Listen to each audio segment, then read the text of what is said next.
Halo, selamat siang. Assalamualaikum warahmatullahi wabarakatuh.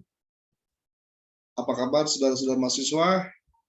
Pada kali ini, setelah ujian tengah semester, kita berjumpa kembali di dalam mata kuliah filsafat pemerintahan. Ya, uh, saya kira untuk belajar jangan pernah bosan ya. Yang paling penting Anda mau menyimak, mau mendengarkan, mau membaca, lambat atau cepat pasti akan sampai juga pengetahuan tentang pemerintahan pada saudara. Ya, sehingga nanti pada akhir semester di mana Anda sudah masuk di dalam penulisan skripsi, Anda sudah mumpuni memahami mengenai ilmu pemerintahan. Baik, saudara-saudara mahasiswa, pada hari ini kita akan mendiskusikan mengenai kedudukan ya, kedudukan dan unsur di dalam pemerintahan. Ya. Jadi ini lebih berbicara kepada bagaimana kita memahami konsep pemerintahan di dalam pandangan, konsep dan teori terkait dengan filsafat pemerintahan. Demikian ya. Ada hal-hal yang perlu kita bedah mengenai pemerintahan. Demikian ya. Baik, saudara-saudara mahasiswa, pastikan Anda siap untuk kuliah dengan saya, dan juga silakan bagi yang belum subscribe ya. Kemudian Anda boleh like, komentar, dan share juga ya. Diskusi kita saya kira sangat penting untuk lebih memahami mengenai materi yang saya sampaikan pada sesi kali ini. Baik, saudara-saudara mahasiswa, izinkan saya untuk share materi.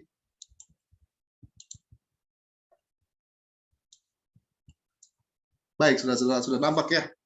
Kedudukan dan unsur dasar pemerintahan. Jadi sebelum memahami yang lebih luas, maka akan lebih baik jika saudara paham dulu apa sebetulnya hal-hal yang mendasar secara unsur-unsur ya di dalam pemerintahan, dan bagaimana kedudukan pemerintahan di dalam sistem yang lebih luas ya dalam konteks pemerintahan pada sebuah negara. Demikian ya. Ini merupakan bagian dari kita mendalami hakikat dari pemerintahan ya, seperti itu ya. Baik, saudara-saudara mahasiswa, jika kita melihat dari pandangan konsep ya. Jadi unsur-unsur yang mendasari dari pemerintahan. Pemerintahan itu kan seperti yang saya pernah berulang-ulang di dalam materi awal sekali mengenai hakikat pemerintahan atau ilmu pemerintahan itu. Di situ ada kata pemerintahan. Konsep pemerintahan ini mengandung makna sebagai dinamika ya, sebagai aktivitas ya, dalam arti luas ya. Bagaimana pemerintah menjalankan fungsi-fungsinya seperti itu. Nah, unsur-unsur di dalam pemerintahan ini setidaknya ada 4 ya. Pertama adalah pemerintah. Pemerintah itu ya eksekutif. Pemerintah itu ya yang melaksanakan tugas-tugas pemerintahan. Ya, kita tahu bahwa di situ misalnya bagaimana ia berhubungan dengan masyarakat ya, dengan rakyat yang dipimpinnya gitu, dengan warga negara yang menjadi tanggung jawabnya. Nah, poin kedua di situ ada rakyat yang diperintah. Rakyat yang diperintah itu adalah rakyat yang pada proses awalnya dia sudah mempercayakan kepada wakil-wakilnya di eksekutif gitu kan. Kalau di Indonesia kan wakil itu dipilih oleh rakyat dalam pemilu presiden ya, dipilih oleh rakyat untuk memunculkan gubernur, wali kota, bupati, kan itu kan prosesnya bagaimana ia menjadi pemerintah. Jadi posisi di sini adalah posisi rakyat yang diperintah. Seperti apa nanti rakyat yang diperintah? Kemudian ada perintah itu sendiri. Nah, perintah itu sendiri adalah posisi pemerintah untuk melakukan tindakan memerintah ya. Tindakan pemerintah itu kan biasanya dalam bentuk polisi ya, kebijakan ya, program ya, kegiatan dan seterusnya. Dan ada yang disebut dengan hubungan fungsional antara pemerintah dengan yang diperintah. Hubungan fungsional antara pemerintah dengan rakyat. Nah, ini 4 unsur dasar di dalam kita mempelajari, di dalam kita memahami mengenai pemerintahan. Ya, baik saudara-saudara, semoga saudara-saudara nanti berkenan dan bisa memahami. Baik, bagaimana kedudukan dengan pemerintah? pemerintah ini kan bermakna sebagai eksekutif. Dalam konteks pemerintahan yang lebih luas ya, karena ada legislatif, ada eksekutif, ada DPR, ada presiden, seperti itu ya. Nah, pemerintah ini berkedudukan sebagai pihak yang memerintah. Kalau pihak yang memerintah berarti apa? Pihak yang melakukan tindakan-tindakan pemerintahan. Pihak yang melalui mana ia sudah diberi amanah oleh rakyat untuk melakukan kegiatan pemerintahan, seperti itu. Ya. Sedangkan kedudukan rakyat berkedudukan ini sebagai pihak yang diperintah, pihak yang dikenai, ya sebagai subjek, sebagai objek, sebagai mitra, barangkali seperti itu kan pihak yang diperintah dalam konteks ini. Nah, dengan demikian maka pemerintah sebagai pihak yang memerintah, sebagai pihak yang melakukan tindakan-tindakan pemerintahan. Nah, secara kualitatif itu akan nampak ya dari tugas dan fungsi yang diemban oleh dia. Tugas dan fungsi nanti akan kita bahas. Ya. Yang sering kita mendengar ada tugas dan fungsi sebagai pelayan publik ya, sebagai perumus kebijakan ya, sebagai melaksanakan fungsi pembangunan, pemberdayaan, itu kan bagian dari fungsi-fungsi pemerintahan. Jadi secara kualitas akan nampak di situ. Nah, baik secara kualitas maupun secara kuantitas, kegiatan pemerintah atau kegiatan pemerintahan tadi tercermin pada tugas-tugas yang diemban oleh dia, tugas-tugas yang dimiliki oleh dia. Kenapa? Karena tugas-tugas tersebut merupakan himpunan dari sejumlah kegiatan, himpunan dari sejumlah program, himpunan dari sejumlah kebijakan yang didasarkan pada berbagai klasifikasi yang diemban oleh pemerintah tadi. Jadi ada kalau kita mendengar ada kelompok-kelompok yang berkaitan dengan bagaimana dia melaksanakan rumah tangga negara, bagaimana dia merumuskan kebijakannya, bagaimana misalnya dia melaksanakan fungsi-fungsi lainnya seperti pelayanan, pembangunan, pemberdayaan, nah seperti itu. Ya. Nah, kalau di sini ada di dasar pada klasifikasi kewenangan yang diemban kan ada kewenangan pemerintah pusat, ada kewenangan pemerintah kabupaten kota, ada kewenangan pemerintahan provinsi, ada kewenangan pemerintahan desa, seperti itu. Dia akan melaksanakan di situ, fungsi-fungsi di situ. Ya. Jadi tergantung dia berada pada tingkatan mana. Maka di mana ia berada, maka di situ ia harus melaksanakan tadi pemerintahan tadi, kegiatan pemerintahan tadi, kegiatan pemerintah tadi dalam kapasitas dia sebagai pemerintah, gitu ya. Gitu saudara. Nah, kalau dilihat secara umum, secara luas ya, karena saya pernah menjelaskan pada saudara, paling tidak dalam arti sempit kan ada kegiatan perumusan kebijakan publik ya, ada kegiatan pelayanan, ada kegiatan pembangunan, ada kegiatan pemberdayaan. Nah, itu kan fungsi-fungsi dari pemerintah dalam arti sempit atau eksekutif ya. Nah, di sini ada 3 tugas utama. Apa 3 tugas utama dari pemerintah? Pertama adalah mengurus rumah tangga negara. Mengurus rumah tangga negara itu bagaimana dia melaksanakan urusan-urusan pemerintah di tingkat negara, baik dalam lingkup nasional pemerintahan, kalau kita mengenal pemerintahan pusat ya, level nasional, level wilayah provinsi, kabupaten, kota, dan level desa. Jadi mengurus keotonomian sesuai dengan kewenangan yang dia punya. Itu yang pertama. Yang kedua adalah tugas mengatur rumah tangga negara. Nah, ini hubungannya dengan apa? Dengan merumuskan kebijakan. Fungsi kebijakan. Mengatur rumah tangga negara, baik dalam lingkup nasional, lingkup daerah, maupun desa. Artinya tugas membuat undang-undang, tugas membuat kebijakan, tugas membuat pengaturan-pengaturan, agar penyelenggaraan pemerintahan berjalan dengan tertib, dengan baik, kan seperti itu. Ya. Gitu ya saudara-saudara ya. Kemudian yang ketiga, tugas utama dari pemerintah itu adalah melaksanakan kekuasaan monopoli yang bersifat memaksa. Nah, ini ada kekuasaan monopoli yang mana gitu. Karena kan kalau di dalam konteks negara demokrasi kan ada beberapa hal yang memang harus dilaksanakan oleh pemerintah, ada beberapa hal atau kewenangan yang memang harus dilempar kepada pasar gitu kan, kepada pihak-pihak luar gitu kan. Seperti itu. Nah, di sini ada kekuasaan monopoli. Seperti apa? Nah, ini biasanya hal-hal yang menyangkut dasar, hal-hal yang menyangkut apa namanya eh, penting bagi rakyat gitu kan seperti itu. Jadi kalau udah berbicara mengenai apa namanya kebutuhan dasar bagi rakyat, maka di situ ada dominasi pemerintah. Pemerintah memegang kendali atau peranan utama. Ya, misalnya kalau kita mendengar ada misalnya dalam hal pendidikan dasar gitu kan, itu kewajiban pemerintah untuk mewujudkannya. Kita kan sekarang berada pada kategori misalnya programnya pendidikan dasar 9 tahun ya, itu harus menjadi capaian. Apalagi kalau punya target misalnya untuk pendidikan dasar 12 tahun dan seterusnya.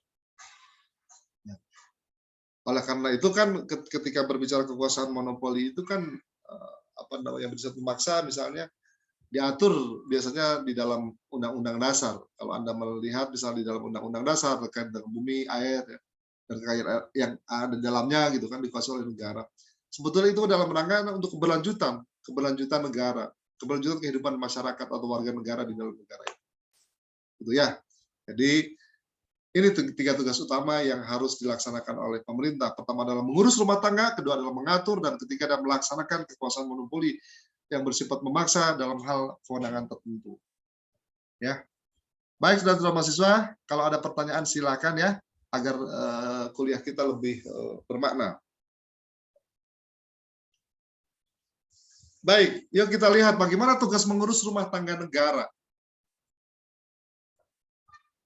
Rumah tangga negara itu adalah kepentingan negara, kan kepentingan rakyat. Ya, seperti itu. Tadi yang di awal boleh dalam konteks nasional, konteks wilayah provinsi, kabupaten kota, bahkan desa gitu. Ada batasan-batasan kewenangan dalam hal mengurus rumah tangga negara. Ini bertujuan apa? Untuk menciptakan motivasi rakyat. Rakyat akan terkendali ya, memotivasi untuk serta di dalam mencapai tujuan berpemerintahan, tujuan bernegara, dalam melaksanakan kegiatan-kegiatan untuk mencapai tujuan negara secara bersama-sama dengan organ-organ negara lainnya. Nah, sebetulnya di sini ya, di sini ada kerumah tanggaan negara ini, kerumah tanggaan negara daerah itu kan di mana ada kolaborasi kerjasama yang baik antara pemerintah dengan rakyat. Jadi rakyat memegang peranan di sini dalam keotonomian ini. Oleh karenanya kan kedudukan sebagai mitra pemerintahan. Gitu ya. Nah, terkait dengan urusan rumah tangga negara ini adalah bagaimana ia berperanan dalam mengurus negara yang dilakukan melalui manajemen pemerintahan yang baik. Di mengurus negara, dikelola negara dalam rumah tangga ini kan dari mulai perencanaan, pelaksanaan pemerintahan maupun pengawasan. Seperti itu ya. Nah, terkait dengan tugas pengurusan rumah tangga negara ini, gitu kan, dalam level nasional, dalam level provinsi, kabupaten kota maupun desa, gitu kan, itu ada fungsi-fungsi manajemen di dalamnya. Ada fungsi perencanaan, kita mendengar ada Bappenas ya, di daerah ada Bapeda ya, seperti itu kan fungsi-fungsi perencanaan. Kemudian fungsi-fungsi pelaksanaan, kalau di nasional itu ada presiden bersama-sama dengan menteri-menterinya, kementerian yang ada, atau lembaga kementerian dan lembaga dan kementerian. Seperti itu. Di kabupaten kota, di provinsi ada yang disebut dengan lembaga teknis daerah. Kita mengenal ada dinas, ada badan, ada kantor. Nah, itu melaksanakan apa? Pelaksanaan pemerintahan. Dan ada tugas terkait dengan pengawasan pemerintahan. Nah, ini tugas untuk mengurus rumah tangga negara terkait dengan pengawasan ini adalah agar setiap aktivitas, kegiatan atau program di dalam pengurusan rakyat ya, berdasarkan kewenangan yang dimilikinya, maka perlu ada kontrol. Ada pengawasan pemerintahan. Kalau pengawasan ini berasalnya dari legislatif, maka disebut sebagai pengawasan politik sebetulnya. Yang diawasinya ya kepala negara, kepala daerah, gitu kalau tingkat kabupaten, kota, dan provinsi. Tapi juga ada pengawasan yang dilakukan oleh lembaga-lembaga negara. Anda mengenal ada BPKP ya, di daerah ada inspektor atau inspektorat seperti itu. Itu kan lembaga-lembaga atau badan-badan yang mengawasi penyelenggaraan pemerintah. Gitu ya. Jadi kalau dalam konteks mengurus rumah tangga negara, bahwa kenapa ini menjadi penting dan harus ada, ini dalam rangka tadi untuk menciptakan motivasi agar rakyat itu bisa berperan serta, bermitra dengan pemerintah untuk mewujudkan tujuan negara tadi. Nah, dan pengelolaan ini diatur melalui manajemen pemerintahan. Ya, baik melalui perencanaan, pelaksanaan maupun pengawasan atau kontrol di dalam pemerintahan. Baik, saudara-saudara mahasiswa, sampai sini kalau ada pertanyaan disilahkan ya. Boleh Anda nanti di dalam kolom komentar ya, atau di dalam grup yang sudah kita buat juga boleh di dalam WAG ya. Anda bertanya kalau ada yang tidak difaham. Baik, saya lanjutkan saudara-saudara. Selanjutnya adalah tugas pengaturan rumah tangga negara. Tadi saya katakan ada tugas pengaturan. Ini kegiatan atas dasar kekuasaan melaksanakan aturan dalam fungsi eksekutif, dalam konteks pemerintahan dalam arti luas. Jadi pengaturan tadi kan sebelumnya harus ada yang namanya sejumlah kebijakan, sejumlah program kan sebetulnya. Tadi yang di pertama ya, jadi lebih pada pengurusan rumah tangga negara. Ada kebijakan. Nah, bagaimana kebijakan yang dibuat, aturan yang dibuat tadi kemudian dilaksanakan oleh eksekutif dalam konteks ia sebagai pemerintahan dalam arti luas untuk melaksanakan apa? Untuk melaksanakan apa namanya fungsi-fungsi pemerintahan lainnya, terutama dalam hal pelayanan, ya pemberdayaan, pembangunan. Dan di dalamnya ada hal yang mesti dilakukan oleh pemerintah ini adalah bagaimana ia mampu mempengaruhi dan mampu mengajak rakyat agar bersama-sama mentaati pengaturan-pengaturan yang sudah dibuat ya, agar berjalan dengan tertib gitu kan, seperti itu. Nah, oleh karenanya saudara-saudara, terkait dengan ini kan pengaturan ini kan tadi saya katakan kan sudah ada sejumlah pengaturan di dalam bentuk pengaturan apa namanya perundang-undangan, peraturan dan seterusnya.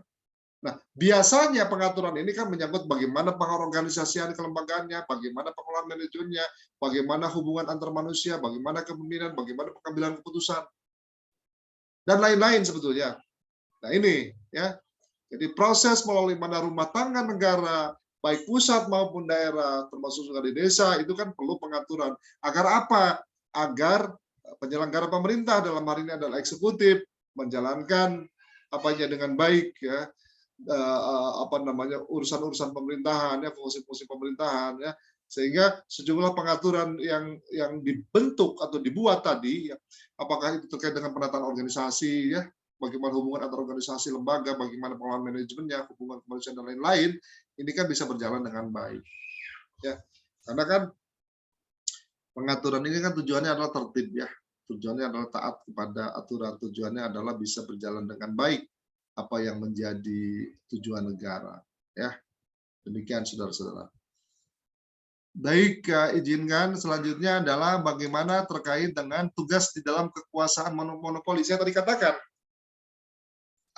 kedudukan negara, kedudukan pemerintah dalam konteks negara itu kan ada apa namanya kewenangan atau kekuasaan untuk memonopoli dalam hal tertentu.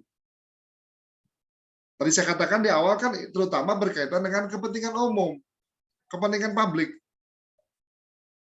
Ya, misalnya apa ya? Ya dalam rangka keberlanjutan negara, misalnya kan pemerintah sudah memberikan pelayanan kepada masyarakat, itu kan melakukan pembangunan dan lain-lain untuk keberlanjutannya butuh biaya, maka kan perlu ada yang disebut dengan sumber pendapatan. Di sini misalnya dengan ketentuan tertentu berdasarkan perundang-undangan pemerintah bisa memaksa rakyatnya untuk membayar pajak. Memaksa yang dimaksud diatur gitu, maksudnya. Ada pengaturan-pengaturan.